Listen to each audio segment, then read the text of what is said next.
Hi, good afternoon, everyone.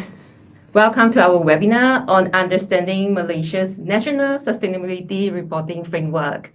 Today, we have me, myself, Farid, and also our ESG and Sustainability Consultant, Jacint, to Hello, answer, everyone. yes, to answer all your questions about NSRF.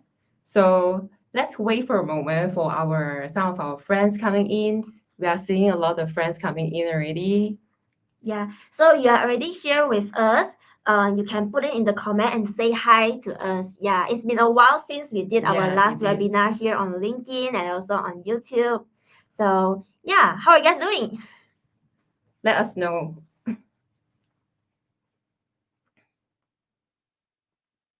Okay, so today's topic, I believe, is something very hot.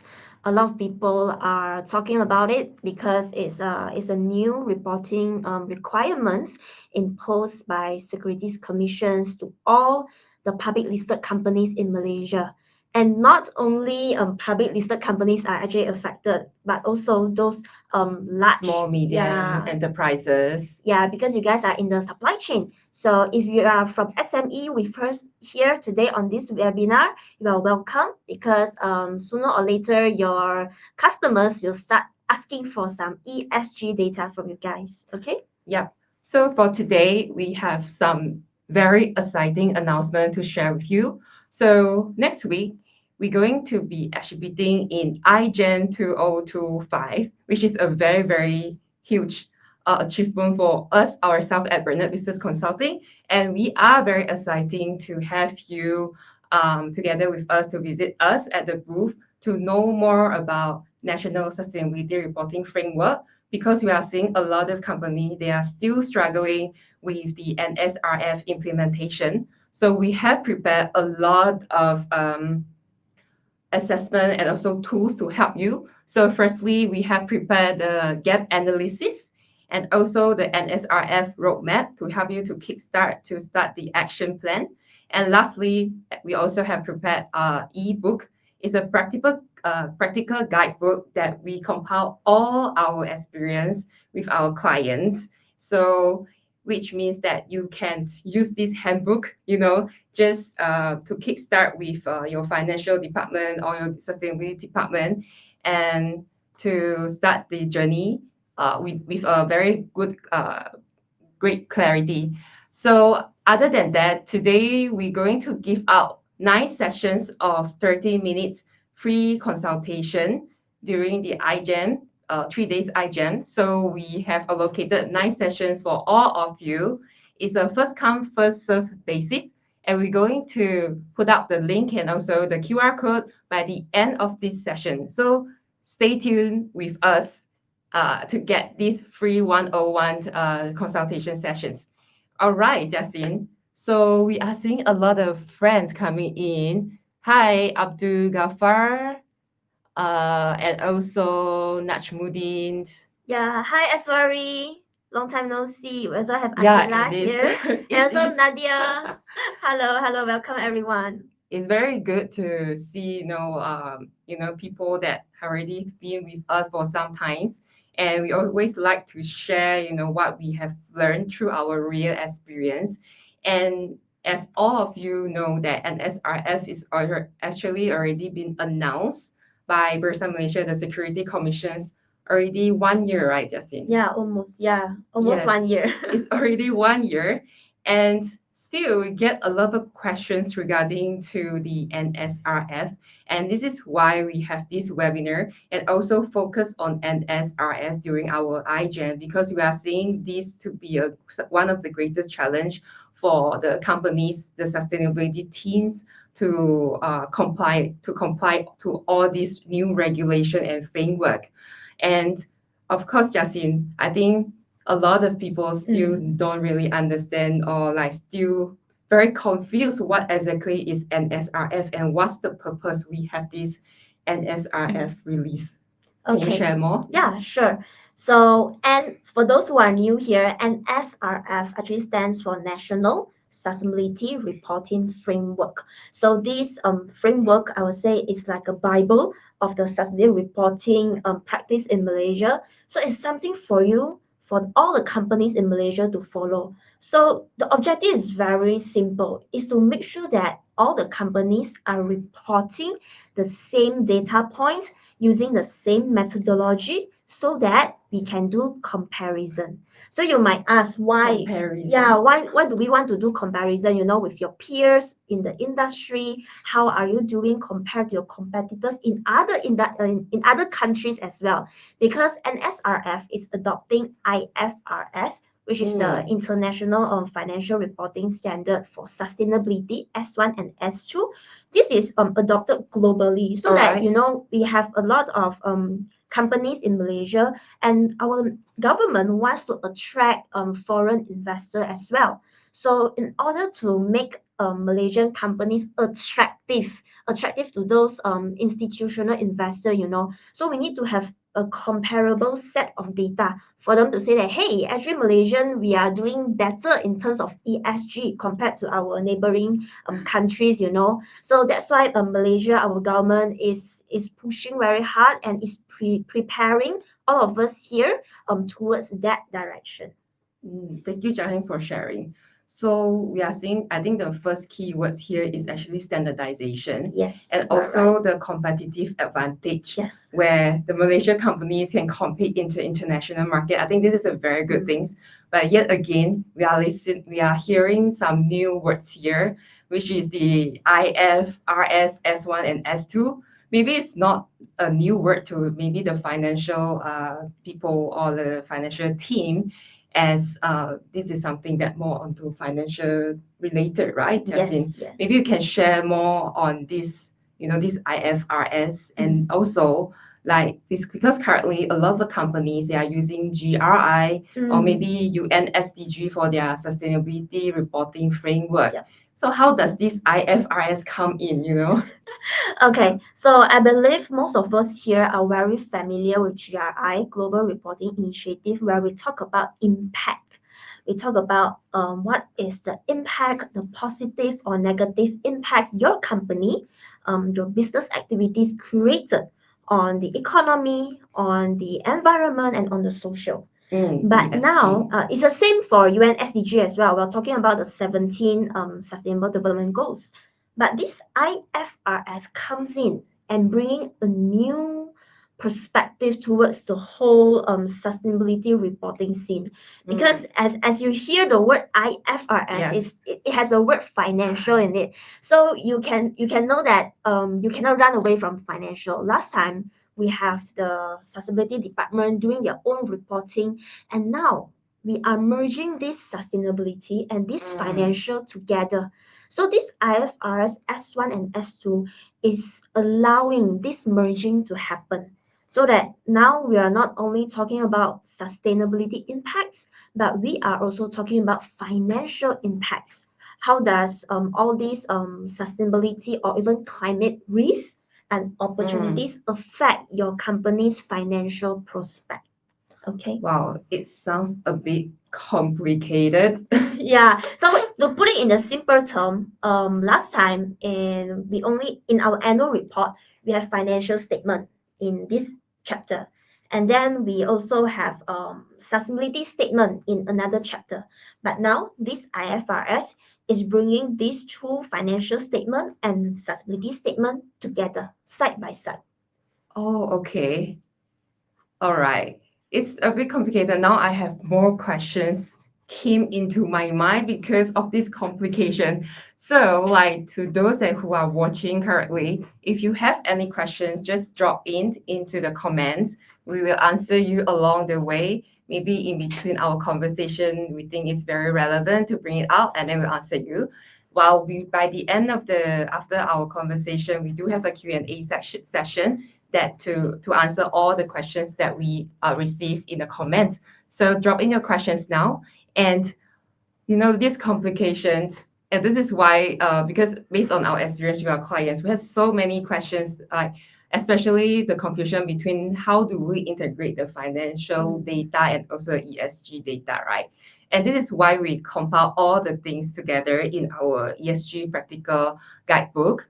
And this guidebook will only be released during the iGen session. So come and visit us during the iGen from 15 to 17. We'll be at Hall 1 and 2, which is booth 2128, for these 3 days. Yeah, so next week will be 3 days on 15 to 17 October at KLCC. So if you are nearby, you are around, just take the LRT and visit us there. Yes, and you can go to the KLCC Park for an enjoyable evening. But back to the topic. So the complication again, and we actually did some poll and also get some questions, but our clients have and also the audiences have regarding to the NSRF. And we found these very common questions from the audiences, which is the data collection, because of this complication of the integration of this financial data and also the ESG data, right? Justin, can you share with us more on these challenges that you yourself see in our clients, and how can we overcome these challenges? Okay, so based on our experience working with PLCs, majorly on this NSRF, so when we do the gap assessment, right, we found out actually the number one challenge is communication. Yeah, so the sustainability department doesn't talk to the financial people, so they don't know what they are doing, and the financial department people also do not know what the sustainability people are doing. So now this is the time where we need to break the wall and to get these two teams together and start talking to each other. So you need to understand the financial department people, from my experience, they are very PNC, very protective of their financial data. I think Is it true? yeah, is it true? Any financial people in our audience tell us, okay? So when the sustainability team they start to ask for some data, maybe probably some data that you guys are already tracking on is like how much investment. Okay, like I want to maybe install a new more in energy efficient machines in my factory. So what is the cost of investment? And then what is the ROI? And if I were to install this solar panel, how much cost? What is the expenses? What is the ROI? Those are the little financial data that we are already seeing in the existing sustainability report. But when IFRS comes in, they ask more. What are the Yeah. more So things? the more things are, example, in the future, we are starting to predict anticipated financial impact. So the examples that I gave just now is the actual impact, the actual financial costs that you are already experiencing. But now we are talking about risk and opportunity assessment. It's something that not yet happened. Okay. So this is where scenario analysis starts to comes in. You need to somehow predict, doing some assumption, if this risk happen to my company, what are the predicted financial impact? Predicted financial impact. So this thing is not easy, because to do a very sound or very little assumption kind of prediction, you need to work on the historical data. You need to see the trends, what is happening in the macroeconomy. Is there any changes happening internally in your company, business operations in the next 5-10 years? You need to look into your business strategy. Yeah, so these things is you really need to get cross departmental collaboration to get everyone to sit down in the room and to share information. Yes, it is. It's not easy, and we see a lot of like our audiences say, like very agree with our statement saying that it's a cross-departmental kind of like effort, and then it's not easy.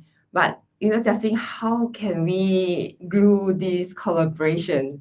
Okay, so based on our experience, the number one reason why this collaboration is not happening is because there's no clarity. They do not understand. The board of directors do not understand. That's why they didn't give a mandate. They didn't give a top-down commitment. So when the top management, they are aware of the seriousness, and this is compulsory, this is mandatory. They can just give a command, and basically the departments, the financial people has to do it no matter what. So that clarity, that understanding must come from the top. Then next, we also need to get the buy-in from the financial people as well. So that's why when we organize those IFRS workshop, we tell them don't send only your sustainability team, get your financial team to join as well, so that they know why you are asking for such data. And after they have that clarity, they will be more willing to share with you. Yeah, it is. So I think from here we hear about firstly is the leadership. Yes, the leadership. So the top-down management, maybe management is not a good word, but then it's just a top-down leadership because we usually have to listen to our leaders. That and also awareness. So awareness among the leaders is very important. And also we are seeing that a one-time workshop is usually not enough. So a lot of clients come back to us saying, we did an IFRS or maybe NSRF workshop before, but still they are confused, what to do. So from this experience and also all these inquiries and also feedback from the clients, we found that it is very important to have interconnected and also a series of awareness program to embed into the organizations to ensure this NSRF is start right and also act with a sustainable implementation also action plan. This is why we also come up with a series training to help companies to implement an SRF efficiently, where the awareness part must come in first. And I think a lot of companies that always start with the trainings, because of course you need to understand what it is, and then after that you only know like how to move on. So we have designed a training series for this NSRF, which cover the NSRF and also the carbon management. So if you want to know more, come to our booth at IGEN 2025 next week and to talk with us about how can we customize your trainings.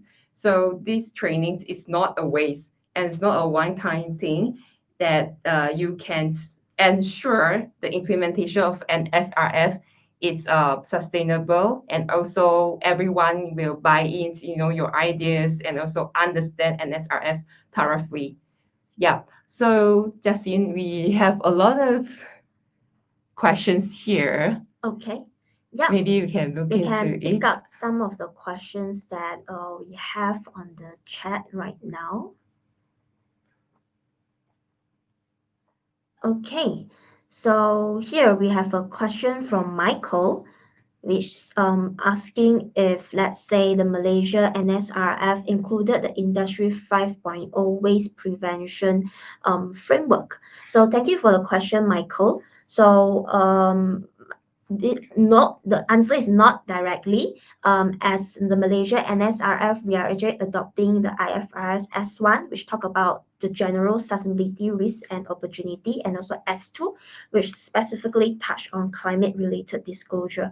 But of course, we know that by generating waste, how you dispose, how you manage the waste, actually emit carbon emissions, which related to the scope 3 and also scope 1 emissions. So overall, it's not directly adopted, but somehow the waste prevention thing is included in the NSRF. Talking about the carbon emissions, you touched on the scope 1, 2, and 3. And we actually got a lot of questions regarding to scope 3. It's normal. So is it a compulsory for the companies to collect the scope 3 emissions, and how can we start? Because scope 3, as most of us know, it has 15 categories. Yes, it's quite a lot. Yes. So how can we start on this and know how to do it? for the data collection for scope 3? Okay, so answering your first questions, yes, Scope 3 disclosure is now mandatory under the NSRF. Last time, when we are still using the Bursa Malaysia Sustainability Reporting Guide 3rd edition, they only mandated two categories out of the 15 categories, which is Okay. employee commuting and also business travel. So this is considerable easy, I would say, because you can get the data from your HR, from your financial team, basically internal data.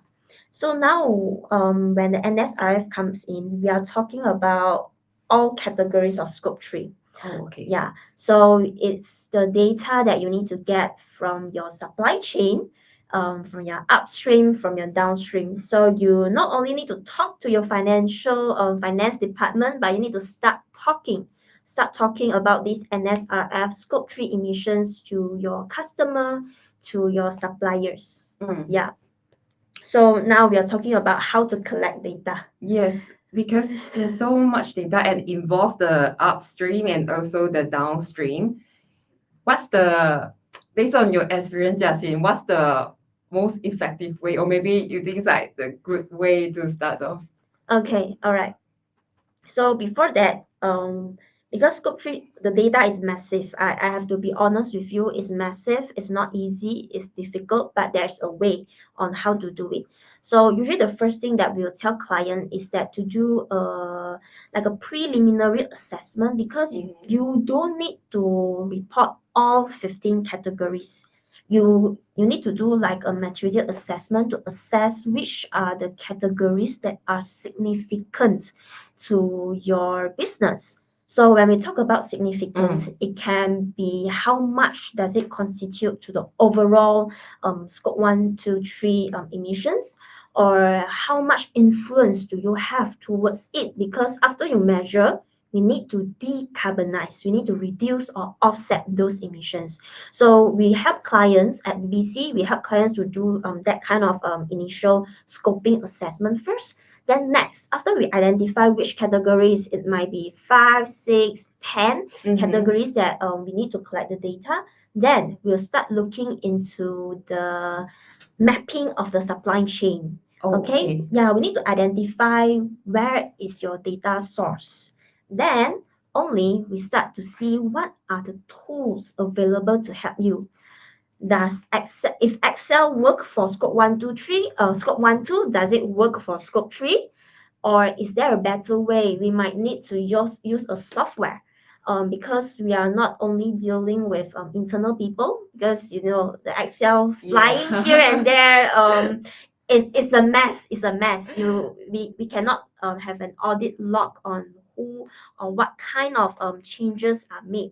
So I would say that software is a good way to start for scope 3 emissions, not only on the getting the raw data from the suppliers, because you can just put in their email, click a button, and they will receive an email notification to key in the data that you want. Collecting the activity data is one thing. Another thing is the emission factor. Okay. Yeah, because I think a lot of people have to use a lot of energy and also the time to find the right emission factors, right? Yes, yes. And as now, when we talk about supply chain, we are talking about a massive pool of SMEs, and they might not even know what is scope 1 to what is GHG, what is ESG. So it will be a hurdle for them to actually give you the scope 1, 2 emissions data. So by having this software in place, which BBC, we have our own in-house ESG software for to help you guys to have a set of emissions factor library for you to use at this stage. The emissions factor library are sourced from those reliable database. Okay, so you can use that as a start.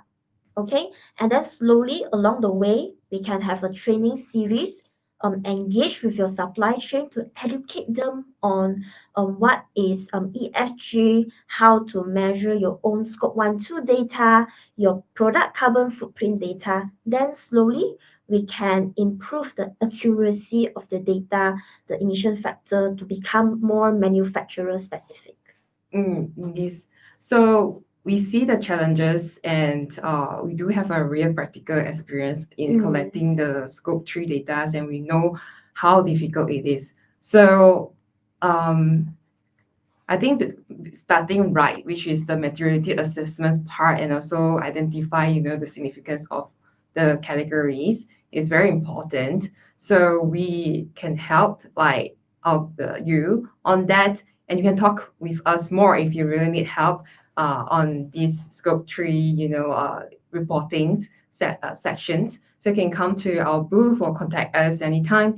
And also, like for the NSRF, like what Justin said, doing the pre-assessment is important, and this is why we come up with the gap analysis, NSRF gap analysis, to help you to know where you are, and also this will help you to map your roadmap after that. So come and visit us at booth 2128 next week. We'll be there. So if you have any questions, just drop by and to get your free gap analysis roadmap and also the practical ebook. So Justin, I think maybe it's time to go to the questions. We have a lot in the Yeah. comments already. Okay, just now we are talking about maturity assessment, right? Yes. So we have a question from Eswari, which asks about that. Yeah, last time when the PLCs in Malaysia, we are referring to Bursa Sustainability Reporting Guideline, which they actually referred to GRI. And there is a maturity assessment part where we are looking at the impact materiality. So now that we are transitioning to this IFRS, right? So, Ashwari question is there any clear guidelines on the specific indicators to report, or is it up to each company to determine the disclosures based on its maturity assessment? Yes, so the answer is there is no clear, no specific indicators. So it is up to your company own determination. So I can summarize it into two ways. Okay. Number one is to do a maturity assessment. But now we are not only talking about impact materiality, we are talking about financial materiality also. So this is where you heard the word double materiality assessment. I was about to ask you about Yeah, that. yeah. So now we need to get the financial data in, and then to do this double maturity assessment, so that there I can't give you a number what is the cost, what is the number of the cost, what is the number of the revenue that is considered significant or material to your company, because all companies you have different sizes. So we need to sit down and talk to your finance department, risk department, and see that what is the threshold. Maybe it could be, I'm not sure, 5%, 10% of your company revenue that will cause a risk to your business operation. So this one we need to sit down, and we can have sorry, if you need help on this, we can have a chat during the iGEM, or you can drop us a text and email, and we can talk more on that.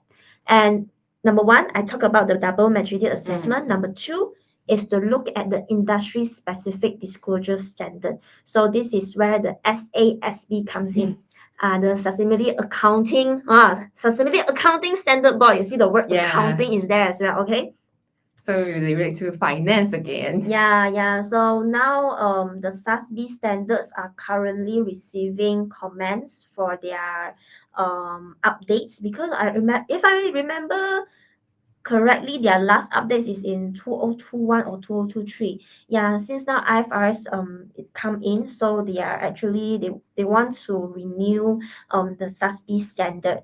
But as we have group one companies under NSRF that already need to report your sustainability report, based on the standard, I think by end of this year. So what you can do is check out to identify your business, your company falls under which industry under the SASB categorization, and use that SASB standard as a start to look for the indicators. Yeah. I think the Security Commissions also just released a reporting guidebook. Yeah, the on illustrative reporting guidebook on their website for plantation and also construction sectors. So you can check on that. I believe they will release more sector Yeah. to help the Malaysian companies. Yeah, so the illustrative sustainability report is something for you to visualize. How does it look like when you are drafting your new sustainability report? Although it's catered to the construction and also plantation company, but for other industry, you can still use that as a start. Yeah. Yeah, it is. So let's go on to the next question From Ming Ming. Ming Ming. Okay, hi Ming Ming. So you are from a diversified company, okay? And your main business is plantation, but you're also involved in food industry, okay? Tape, manufacturing, timber. If IFRS, should we report the environmental and social risks as a consolidated group or list them individually by business segment? Currently, the available guidance mainly focuses on plantation, and the example are related to oil palm. However, you find it difficult lah. Okay, Because yeah, it's too diversified. yeah, How do yeah. we do the consolidation? Yeah. So I have a tips to you. So for this kind of company, actually we have our client base who are a diversified company as well. So start small. I would say start small. So you can start with the the business segment that contribute to the highest revenue of your consolidated revenue. Yeah, you start with that and use the SASB standard as a start. So and then slowly after you get a hold of what does it look like, you can expand the practices to other business segment okay. And when you are reporting the environmental and social risks, right, because IFRS says that everything you report has to be at group level, consolidated. So if your financial statement is a consolidated financial statement, for sustainability statement, you have to do the same as well. So you have to report it based on your overall group situation, okay? And if let's say there are some risks that is really specific to that one industry only, you can put a remark over there so that reader your investor, your customer, employees, when they are reading your sustainability Yeah. statement, they get a better context. I think the key here is actually the transparency and also how do you do the reporting. Yeah. It's not easy to be honest because the company profile is very diverse. So again, the first thing that you have to do is know where you are. So doing the maturity assessment, also gap analysis for your companies is very important. So again, if you would like to get our help on that, you can visit us at iGEM next week at Hall 1 and 2. We can sit down together with you or grab the opportunities to our free 30-minute session later. We're going to show the QR code and also the link later. It's limited to 9 sessions and it's first come, first serve basis. All right, Justin, let's go to, well, we have quite a lot here.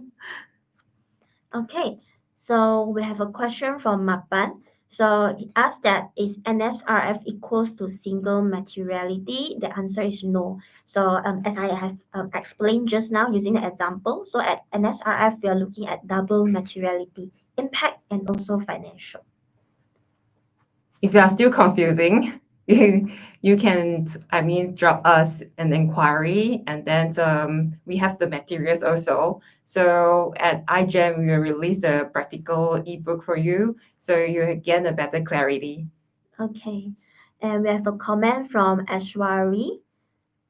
Well explained, we'll try to drop by you both next week. Okay, all right, see you there. We'll see you there.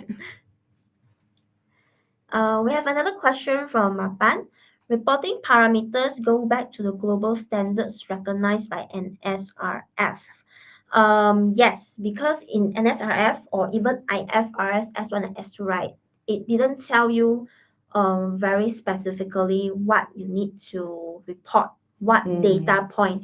So, but the the principle is always financial materiality. So if let's say the sustainability or even climate, we'll talk about sustainability first. If the sustainability risks and opportunities pose a significant financial impact to your company, then that parameter need to be disclosed. So for an example, you are a steel product manufacturer, and most of your expenses will be on purchasing raw material and also paying your utility bills because you will be using a lot of natural gas or hydrogen if you are transitioning to making green steel, and also electricity for your furnace, you know. So in such situation where the raw material and also the utilities take up a very big portion of your cost, so we know that how much those parameters need to be reported in your upcoming NSRF report, like how much kilowatt hour electricity do you use, and how does it contribute to your scope 1 2 emissions, the amounts of how much MMBTU natural gas, then you translate it to carbon emission again, and then how much raw material that you purchase, and out of that portion, how much is a green steel. How do you identify green steel? Does it have a low product carbon footprint? So that is some of the examples that you can look into when reporting the ESG parameter. Actually, it seems like this implementation of NSRF, right? We are actually looking into focusing on the financial, where I think the key here is actually to help the company to integrate sustainability, like very interconnected into the whole operation of the business, and last eventually to help the business to see how sustainability can create value to the business, to the companies. So because it's easy for us to see the dollar and cents, and then to have the parameters also, how this sustainability plan or roadmap can turn into a value creation by either economic value creation or impact value creation. So it's very, I think it's a very positive kind of like progress. And in this sustainability or ESG era and arena we are in. So at iGen next week, our CEO and founder Bernard Eng, he will be talking about this value, how value creation can help the business to create profit. We'll put out the banner. So it will be on the first day of iGen on 15th of October. And Bernard, our CEO, he himself will share how we can create value beyond profit. So with this sustainability, so drop at the KLCC Convention Hall 2 to listen to our CEO next week. Yeah. So we have another question from the floor, which is by Najmuddin. Where can we get the gap analysis checklist, if any? Come to our booth next week at iGEM KLCC, and we will help you to do a gap analysis, a quick one on the spot. So you will get it in 5 minutes. Okay? So I think we are kind of short of time. We'll take up the last probably 2 questions from the floor. No worries. So another one from Ibnu. Thank you for the question. Is it SASB standard going to replace GRI standard soon? Good question. Wow, when everything is in place. I'm not a magician. I cannot predict that, but I can tell you what I see. Okay. What I see happening in the sustainability reporting landscape is that everyone is converging. We are becoming one, and you can see that the head of doing all these actions is actually IFRS. Last time they started to absorb TCFD, value reporting, the integrated reporting framework that you guys know last time, SASB, and then now, although IFRS and GRI are still two independent body, but they are starting to have collaboration. They even release some guidelines on how you can report scope 1, 2, 3 data, climate related disclosure in compliance with GRI and also in compliance with IFRS S2. So we are actually seeing them collaborating. So the questions, the answer to your question, I foresee that is the trend lah moving forward. I'm not sure is the word replace good one, but somehow it's like it's more like a partnership, a renewed an innovation happening. Yeah. Yeah. Maybe we take the last one. Okay, so we have one last question from Mapan. Consolidation based on industry verticals as classified by SASB, by ESG, and in line with financial accounting. So also, so there's a question mark.